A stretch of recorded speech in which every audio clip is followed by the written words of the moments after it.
Okay, अब हम यहाँ पर देखते हैं कैपिटल बजटिंग टेक्निक्स। तो कैपिटल बजटिंग टेक्निक्स अगर आप देखोगे तो ब्रॉडली दो कैटेगरीज में है, ए traditional method, be the discounted method. अगर आप ट्रेडिशनल मेथड के लिए देखो तो हमारे पास दो है, एक है पे बैक पीरियड, एक होता है accounting rate of return. Accounting rate of return को हम बाद में देखते हैं, पहले पे बैक पीरियड को देखते हैं। देखो, व्हेन वी टॉक अबाउट पे बैक पीरियड, पे बैक पीरियड इज नथिंग, यहाँ पर हम ये डिस्कस करते हैं इन how many years the money will be phloem back. So let's presume, जो मैंने आपको अभी रेफ्रिजरेटर वाला एग्जाम्पल दिया, 25,000 रुपीज़ इज गेटिंग इन्वेस्टेड, ठीक है। Now I say every month I will be able to save 1,500 rupees in the electricity bill. आप मुझे बताओ ये 25,000 रुपीज़ कितने महीने में रिकवर हो जाएगा या कितने टाइम में रिकवर हो जाएगा? ये कितने टाइम में रिकवर हो जाएगा? 16 मंथ्स। कैसे 16 मंथ्स आपने निकाला?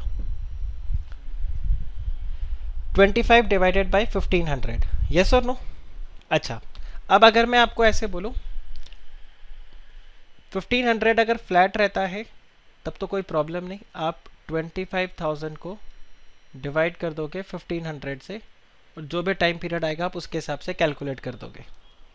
बट लेट्स प्रिज्यूम, मैं आपको बोलता हूँ हर महीने 1,500 नहीं होगा, किसी महीने ज़्यादा होगा और किसी महीने कम होगा, अमाउंट्स चेंज होंगे।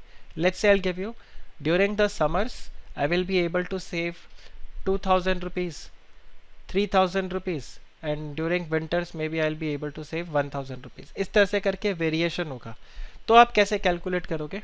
ये 25,000 रुपीज़ मेरा ब्लॉक हो गया, ठीक है।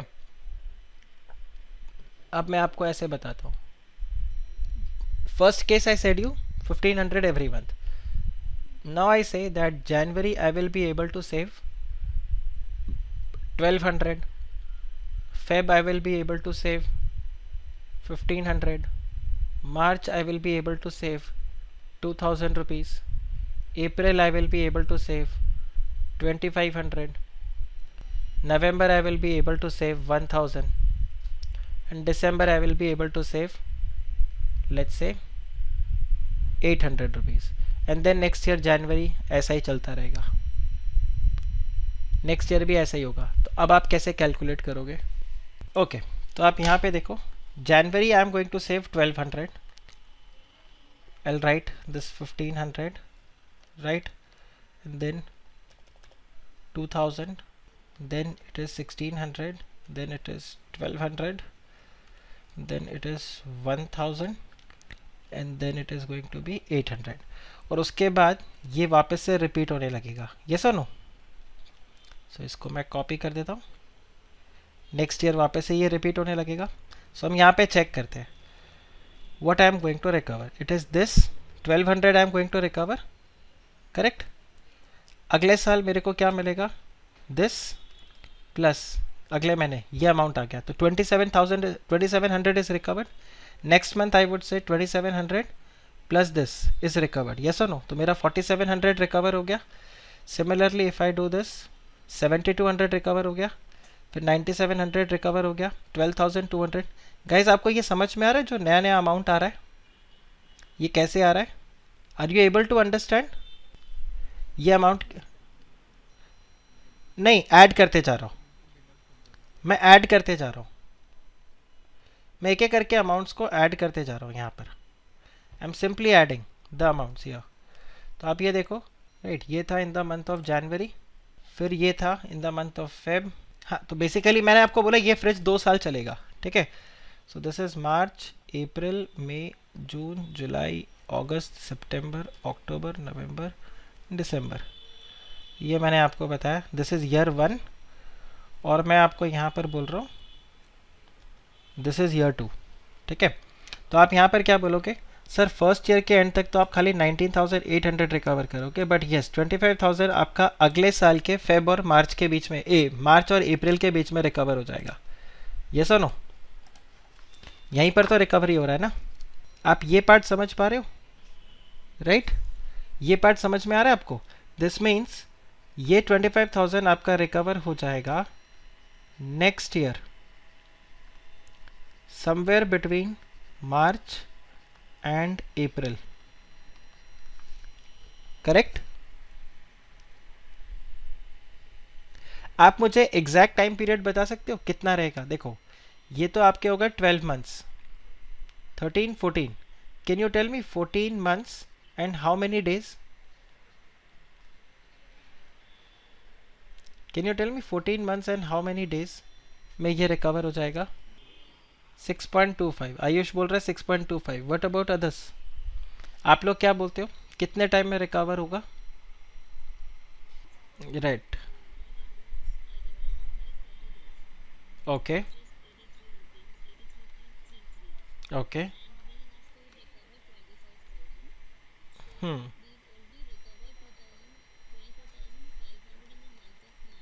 हम्म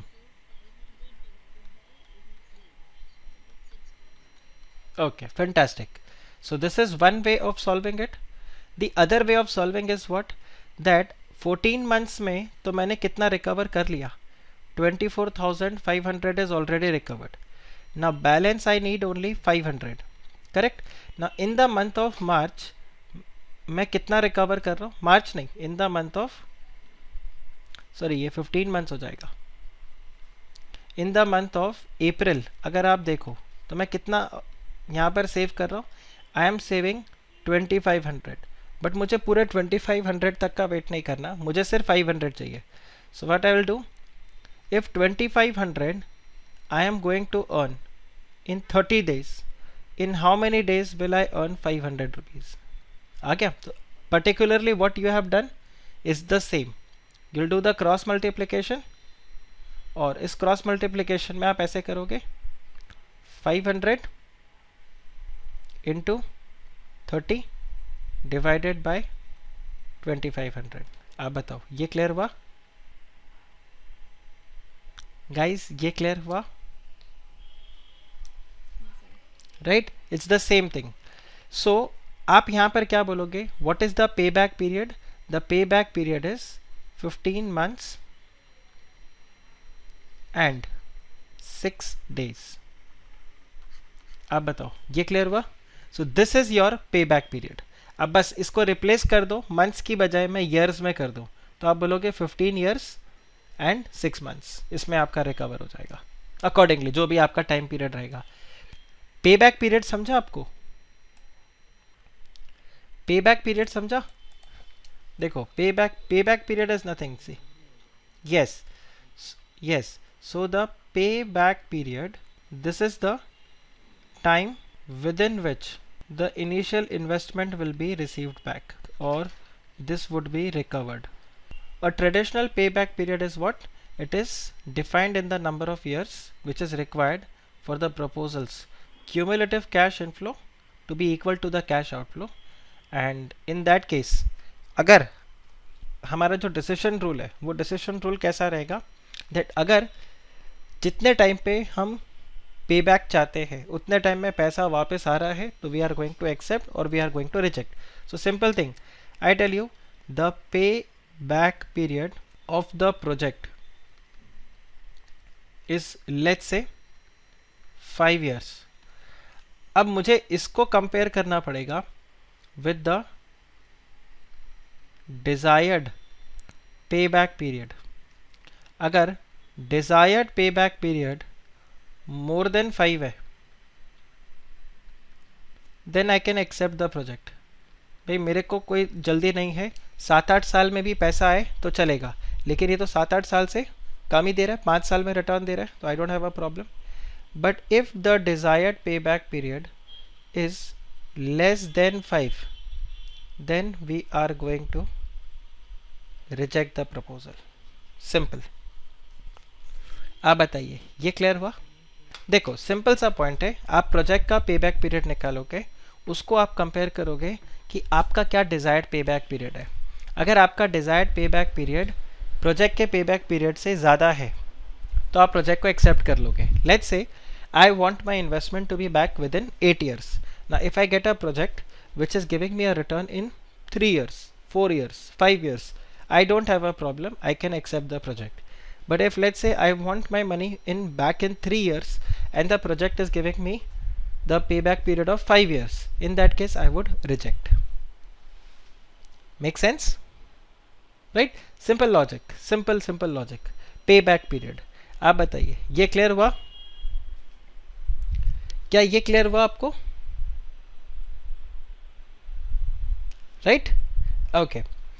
अब अकाउंटिंग रेट ऑफ रिटर्न को हम एक बार छोड़ते हैं. अब हम आते हैं अपने कैपिटल बजटिंग के मेन टॉपिक को, जिसमें आपके पास क्या है? Net present value, profitability index, discounted payback period. फिलहाल मुझे आपको ये 3 कवर करवाना है. Internal rate of return we are going to do tomorrow. आज हम ये 3 करेंगे. टेक्निकली अगर बताऊँ तो अपना आज का क्लास ख़त्म हो गया है. ठीक है, ऑनेस्टली अगर बताऊँ तो आज का क्लास आपका ख़त्म हो गया है. कैसे ख़त्म हो गया? बिकॉज अब मेरे को आपको कोई नया टॉपिक नहीं कराना. अब मुझे आपको एक ऐसा टॉपिक बताना है जो हम ऑलरेडी पढ़ चुके हैं. We know that topic. Take it. First we come to the discounted payback period. ठीक है, हम सबसे पहले पेबैक पीरियड आ गया. अब हम यहाँ पर कैलकुलेट करते हैं discounted payback period. So when we talk about discounted payback period, in case of discounted payback period we calculate the payback period only. ठीक है, but what is discounted?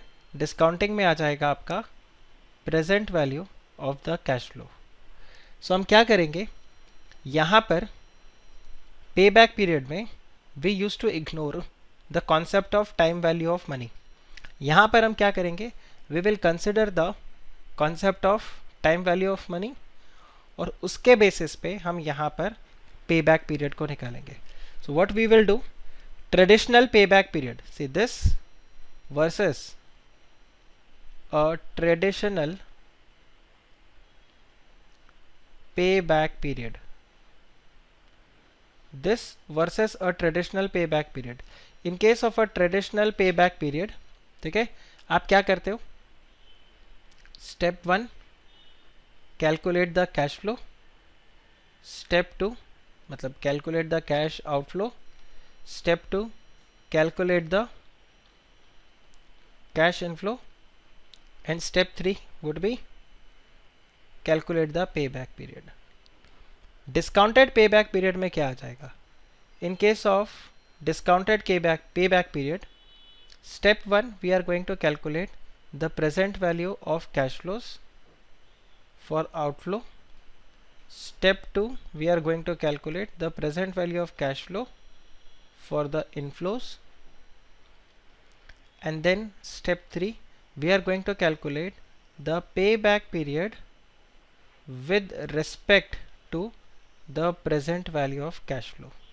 यहाँ पर हम निकालेंगे payback period with respect to the cash flows, but यहाँ पर payback period will be calculated with respect to the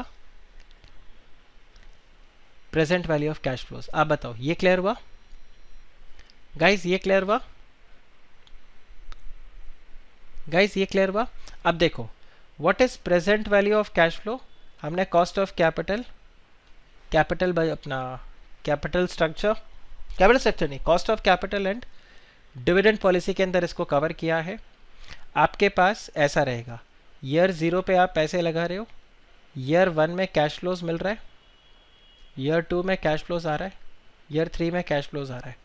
तो जो हमने यहाँ पर ऐसे किया था, लेट्स से 500, 700, 800, आप क्या करोगे, इसका प्रेजेंट वैल्यू निकालोगे. अब आप मुझे बताओ, ये जो कैश फ्लोज है ये वन टाइम कैश फ्लो है या कॉन्टिन्यूस कैश फ्लो है?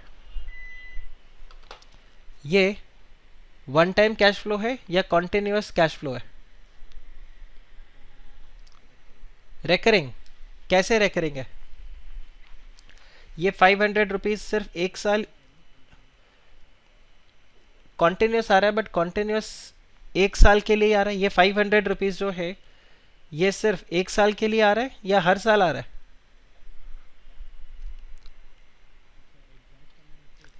हाँ, एग्जैक्ट अमाउंट के हिसाब से ना. ये देखो ना, ये आपका कॉन्टिन्यूस कैश फ्लो नहीं, it's a one time cash flow. Year 1 में एक ही बार 500 रुपया आ रहा है, ईयर 2 में एक ही बार 700 आ रहा है, ईयर 3 में एक ही बार 800 आ रहा है. So you have a finite cash flow. Yes और no? You have a finite cash flow. और फाइनाइट कैश फ्लो का प्रेजेंट वैल्यू हम कैसे निकालते हैं? जो भी future value of the cash flow होगा divided by 1 plus r to the power n. तो बस हम कुछ नहीं करेंगे, यहाँ पर वो आपको बोलेगा इधर you will have to invest let's say 1000 rupees, इसका प्रेजेंट वैल्यू निकालो. तो हम ये 500 का प्रेजेंट वैल्यू निकालेंगे जस्ट फॉर द एग्जाम्पल से. I am telling you, let's say इसका प्रेजेंट वैल्यू है 450, लेट्स से इसका प्रेजेंट वैल्यू आ गया आपके पास लेट्स से 590, इसका प्रेजेंट वैल्यू आ गया आपके पास लेट्स से 670 रुपीज़. अब हम इन तीनों को ऐड करेंगे क्योंकि ये तीनों आपके इनफ्लो है और ये आपका आउटफ्लो है. सो 450 प्लस 590 प्लस 670. अगर ये ज़्यादा होगा तो हम प्रोजेक्ट को एक्सेप्ट कर लेंगे, नहीं तो रिजेक्ट कर देंगे. आप बताओ, is this clear guys? Is this clear? So मैंने लेक्चर के बिल्कुल स्टार्ट में आपको बताया था step 1 in this would be what? Step 1 would be calculate the present value of the cash flows, that is the inflow. या rather ये भी नहीं, आपको मैंने स्टेप 1 ऐसे नहीं बताया था. Step 1 I had said is going to be what? Step 1 is going to be identify the cash flow. Yes और नो? ये देखो बिल्कुल स्टार्ट में आपको मैंने यही समझाया था. Identify the cash flow, then find out the timing of the cash flow. Find out the timing of the cash flow. This was step 2. Then step 3, find out the present value of the cash flow, which can be both inflow as well as your outflow. ये दोनों आ जाएगा आपका. ठीक है. अब step 4. अब step 4 में मैंने आपको बताया था अलग अलग टेक्निक्स चेंज हो जाएगा. तो स्टेप 4 में एक मैं आपको बता रहा हूँ डिस्काउंटेड पे बैक पीरियड. ये आपको मैंने बताया डिस्काउंटेड पे बैक पीरियड.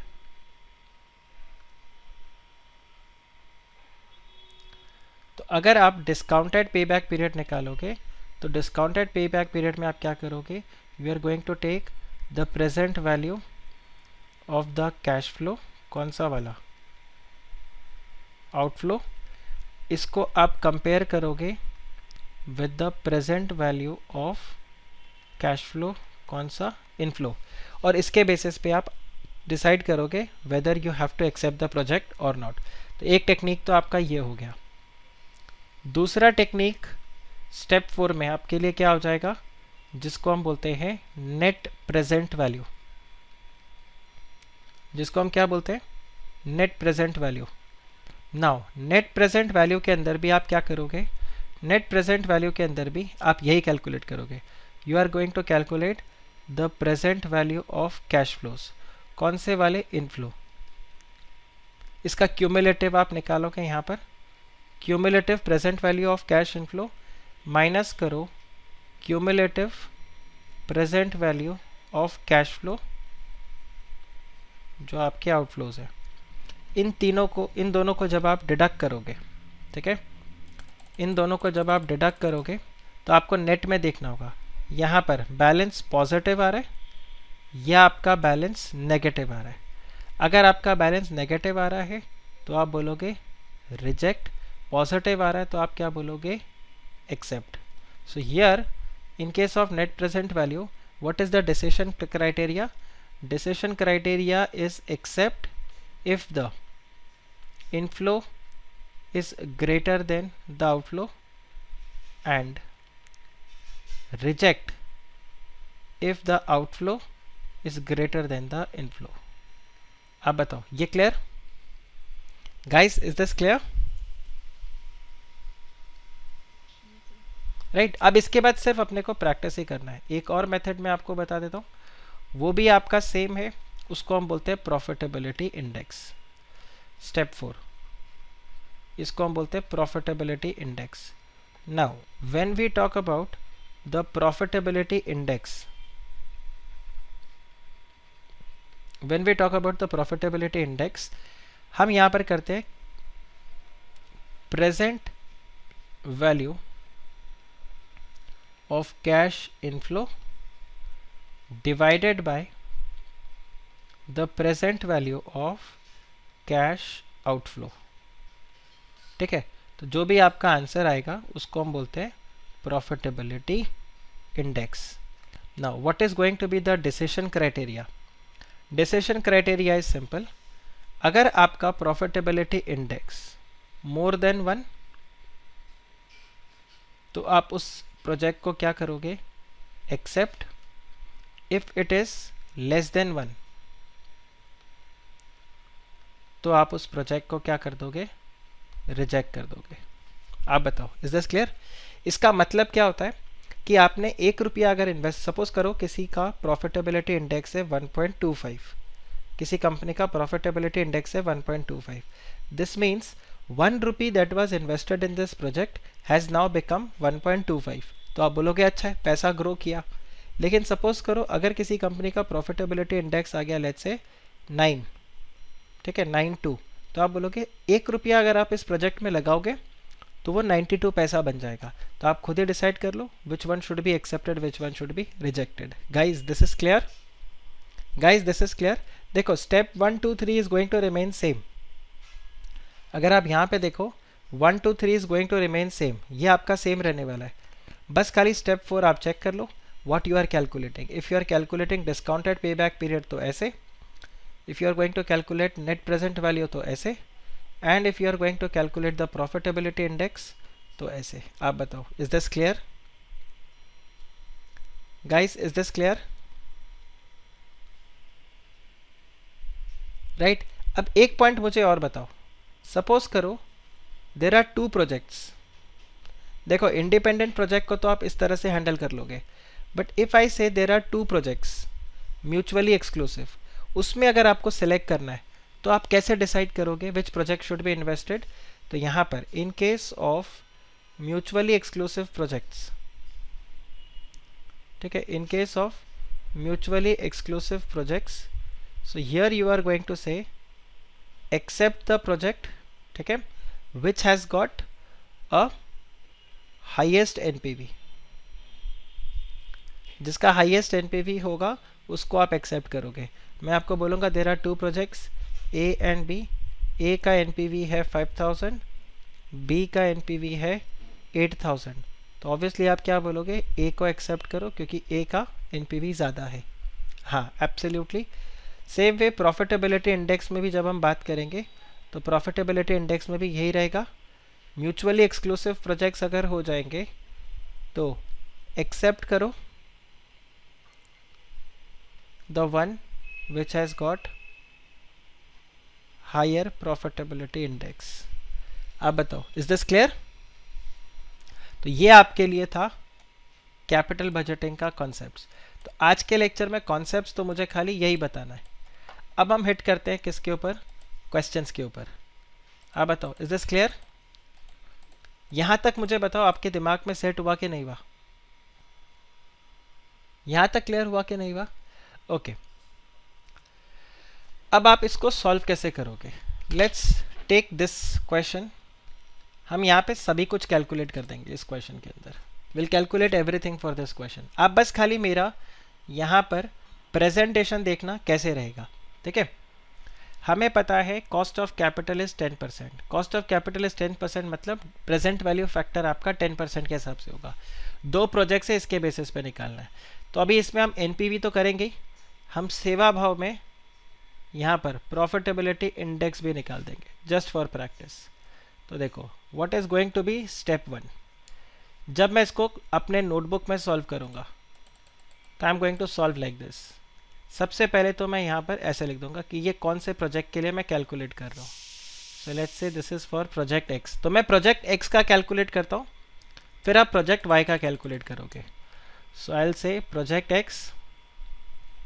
तो मैं यहाँ per year I know 0 1 2 3 4 and 5, ठीक है। और मैं यहाँ पर कैश फ्लो लिख दूंगा। तो आप ये देखो कैश फ्लोज कितने हो गए, 1 लाख। अब ये अपने को पता है कॉस्ट है, which means this is negative, so minus 1 lakh plus 10,000 plus 20,000, ठीक है, प्लस 30,000 प्लस 45,000 प्लस 60,000। तो ये मैंने कैश फ्लो लिखा। अब मैं यहाँ पे क्या करूँगा, I am going to write the present value factor at the rate 10%।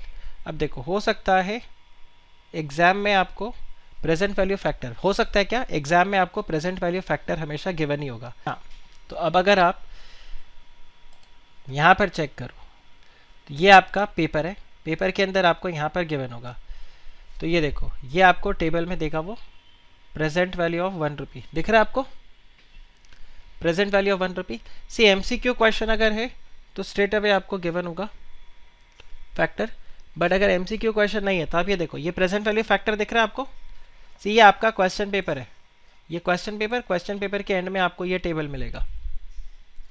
Can you please see this and confirm कि आप ये समझ पा रहे हो, राइट। अब देखो अब यहाँ पर प्रेजेंट वैल्यू फैक्टर ये आपको ईयर्स दे दिया, ईयर 1 2 3 4, और यहाँ पर आपको रेट्स पकड़ा दिया। नाउ वी नो 10% है तो अपने को किससे मतलब है, अपने को इससे मतलब है, और 5 साल का डेटा चाहिए, तो ये 5 साल का डेटा अपने को मिल गया। आप बताओ ये क्लियर हुआ? यस एग्जैक्टली, आप वो करके भी कर सकते हो कैलकुलेटर पे भी, अदरवाइज ऑल्सो आपके क्वेश्चन पेपर के एंड में भी ये आपको गिवन होगा प्रेजेंट वैल्यू टेबल, ठीक है। तो मैं यहाँ से एक एक करके डेटा को कॉपी करते जाता हूँ। सो मुझे पता है फर्स्ट ईयर का वैल्यू तो क्या रहने वाला है 1, सेकेंड ईयर का वैल्यू इज 0.9090, और अदरवाइज जैसे आपने कैलकुलेटर से सॉल्व किया आप वैसे भी कर सकते हो, otherwise 8264 and this is 0.6209, correct. अब यहाँ पर आपने निकालना है present value of cash flow, इन दोनों को मल्टीप्लाई कर दो, तो ये तो हो गया -1 लाख, ये हो जाएगा पॉजिटिव 9090, इसका अपने को कैलकुलेट करना है। So we will do that, 20,000 into 0.8264, 16,528, so this is 16,528।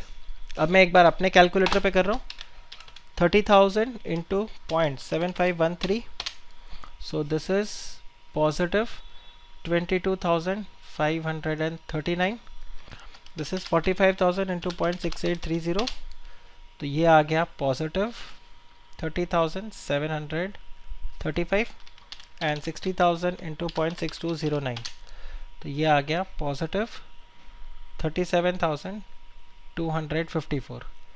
और अब आप चेक कर लो इसका टोटल कितना आता है, जो भी टोटल आएगा वो इस प्रोजेक्ट का क्या बन गया NPV. So 37,254 plus 30,735 plus 22,539 plus 16,528 plus 9090 minus 1 lakh rupees. So आपके पास एनपीवी आया 16,146। So technically if we see, if it would have been an independent project, we would have said yes accept the proposal here. But क्योंकि अपने को पता है यहाँ पर अपने पास प्रोजेक्ट Y भी है, तो हम प्रोजेक्ट Y का भी बिल्कुल इसी तरह से present value of cash flow निकालेंगे, and then we are going to decide whether we are going to accept the project और नॉट। अब बताओ ये क्लियर हुआ गाइज, ये क्लियर हुआ कैसे कैलकुलेट करोगे, राइट। और इसी में प्रोजेक्ट X का ही अगर आपको प्रॉफिटेबिलिटी इंडेक्स निकालना है तो आप प्रॉफिटेबिलिटी इंडेक्स क्या बोलोगे, सर इनका प्रेजेंट वैल्यू ऑफ इनफ्लो है 1,16,146 और ये है 1 लाख रुपीज़, तो यहाँ पर आ गया 1.16 16। ये हो गया इसका प्रॉफिटेबिलिटी इंडेक्स और ये हो गया NPV. Guys clear? Guys clear? तो अब आप यहाँ पे प्रोजेक्ट वाई का भी मुझे ऐसे ही profitability index and NPV calculate करके बताओ, और फिर आप मुझे बताओगे which project should be accepted or rejected.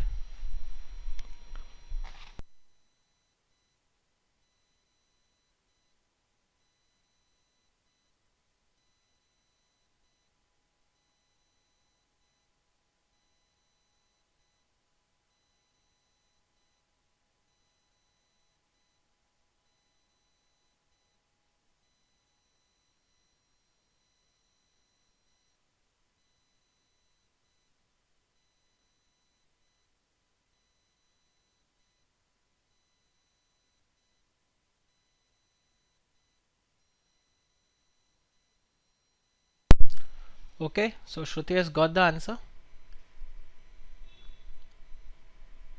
Right, correct. तो प्रॉफिटेबिलिटी इंडेक्स आ गया आपके पास 1.065 और एनपीवी आपके पास आ गया 6,571 रुपीज़। फैंटास्टिक। अप्रोच समझ में आया? अच्छा, क्या आप प्रोजेक्ट एक्स का डिस्काउंटेड पेबैक पीरियड निकाल सकते हो? The discounted payback period, correct, the decision is invest in project x. क्या आप इसका डिस्काउंटेड पेबैक पीरियड निकाल सकते हो? तो डिस्काउंटेड पेबैक पीरियड में दिस इज 9090, देन 16,528, सो ये हो गया 25,618, then this becomes 48,157, then this becomes 78,892 और यहाँ पर आता है 116,146, correct. So 4 years and certain months, 4 years and, अब आप क्या करोगे? आपको पता है 37,254, इसमें से आपको कितना चाहिए?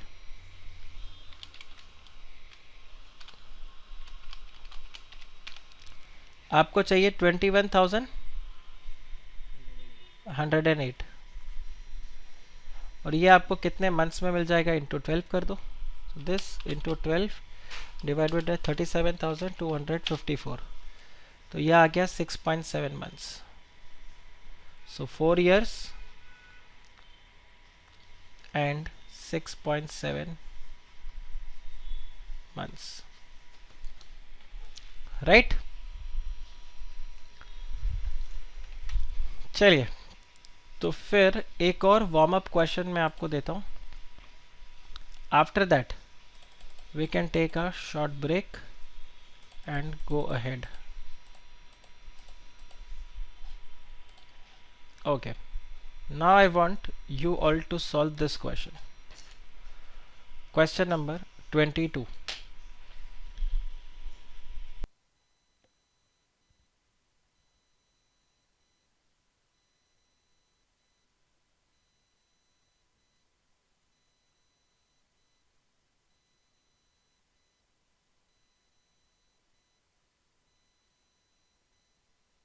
तो आप यहाँ पे देखो, a company has to make a choice between the two projects, दोनों का इनिशियल आउटले दिया।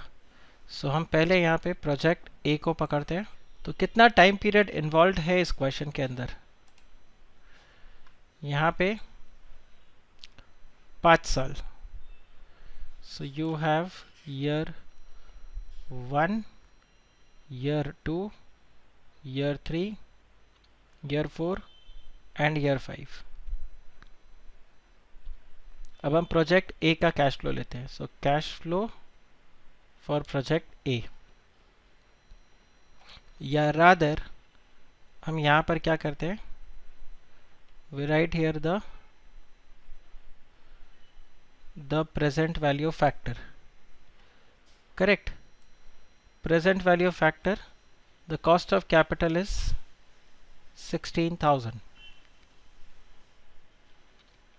So the present value factor at the rate 16%.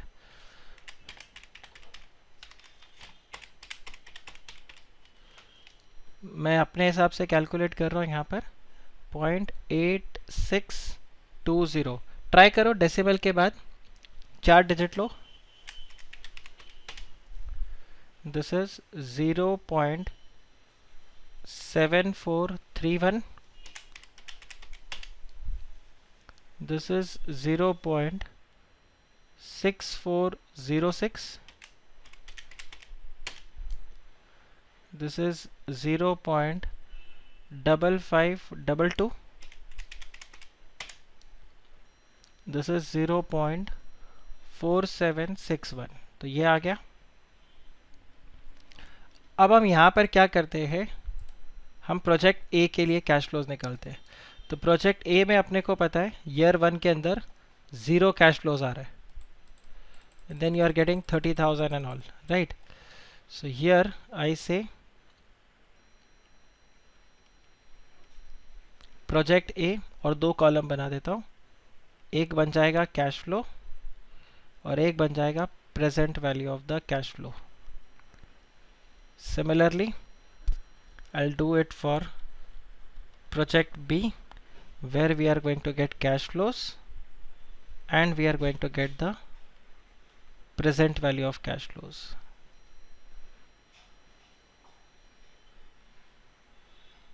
ठीक है, तो यहाँ पर कैश फ्लो ईयर 1 में तो 0 था, minus present value of outflow 1,35,000 और यहाँ पर 2,40,000, राइट। तो ये आ गया आपके पास एनपीवी। रादर यहाँ पे ये माइनस का साइन भी मत दो, you can also do it this way. See, lot of the times I used to do it this way, A and B. So NPV is what? NPV is A minus B. और यहीं पर आप profitability index निकालोगे तो लिख दो A divided by B, तो खत्म काम। सो ये कितना आ गया, 1,93,228 minus 1,35,000। So this is 58,228। Okay, Ayush ने 10% के हिसाब से किया। So Ruchika you got it right, 58,228, 229। ठीक है, अब आयुष यहाँ पर सपोज करो ये 58,500 भी हो जाएगा, तो यार answer is not going to change. Okay, then 1,93,228 divided by, so this is 1.43। और यहाँ पर अगर आप देखो 274,810 minus 2,40,000, so this is 34,810। so 274,810 divided by 2,40,000, this is 1.14। तो कौन सा प्रोजेक्ट आपके लिए बेटर है? This project is better. Now if we have to calculate the discounted payback period, तो discounted payback period के लिए हमें cumulative cash flows देखना पड़ेगा, करेक्ट। तो मैं यहाँ पे लिख देता हूँ the cumulative cash flow for project A and the cumulative cash flow for project B। so यहाँ तो 0 है, ये आता है आपका 22,293, 22,293 plus 84,559, so this is 1,00,000 46,852 plus 46,384. This is 153,236 plus 39,992. So this is 1,93,228. तो ये हो गया आपका cumulative cash flow for A. और cumulative cash flow for B अगर आप देखोगे तो this is 51,720 plus 62,420. So this is 114. मैं आपको बताता हूँ कैपिटल बजटिंग का जब आप क्वेश्चन एग्जाम में करो, कोशिश करना कि इसको आप स्टार्टिंग में कवर कर लो, ठीक है।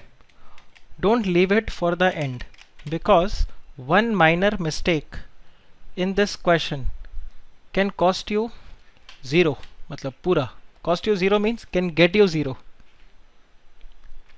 एक हल्का सा मिस्टेक आपसे अगर हो गया तो it is going to be a problematic scene. तो इसमें आप देखिए 1,35,000 था, so 1 year, 2 year, 3 year, Ruchika 3rd year हो जाएगा ना। This is year 1, this is year 2, this is year 3, तो अब ईयर 4, 3 और 4 के बीच में आ रहा है। सो यहाँ पर it is going to be 3 years और इनका अगर आप देखोगे तो it is going to be 4 years. अब हमें चेक करना है कितने मंथ्स, तो कितने मंथ्स के लिए हम बोलेंगे 135 एंड 106, सो 1,35,000 माइनस 106,852, तो ये आ गया 28,148 out of which amount, out of 46,384। इसमें से ही तो रिकवरी करना है ना। ये देखो ना, ये भी तो ऐसे ही किया था ना, यहीं से तो रिकवर किया था अपन ने, राइट। तो यहाँ पर भी हम वैसे ही करेंगे, इस अमाउंट से रिकवर करेंगे। सॉरी, कहाँ गया ये वाला amount 46,000, we are going to recover it from here. So this into 12 अगर आप कर दोगे तो आपका आंसर आ जाएगा। सेम वे यहाँ पर आप देखोगे तो you will say that 231,961 is already recovered. You need 240. This minus 231,961. So you need 8,039 out of 42,000. Right? Out of 42,849 into 12. So this into 12 divided by 42,849. So this is 4 years and 2.25 months. Same way 3 years and 28,148 into 12 divided by 46,384. 3 years and 7.2 months. आप बताओ, does this make sense? Does this make sense? So, अगर आपका किस्मत अच्छा है तो exam में ऐसा प्लेन वनीला क्वेश्चन आपको मिल जाएगा जो कैलकुलेशन वाइज लेंदी होगा, but it is going to be damn easy, right. ये देखो, जैसे ये वाला क्वेश्चन आ गया, ये दिख रहा है, कैलकुलेट द पे back period, cost of capital, NPV, और आपको ये क्वेश्चन का इंफॉर्मेशन दे दिया। So this is going to be a good interesting project question, ठीक है। So let's take break and resume at 11:45.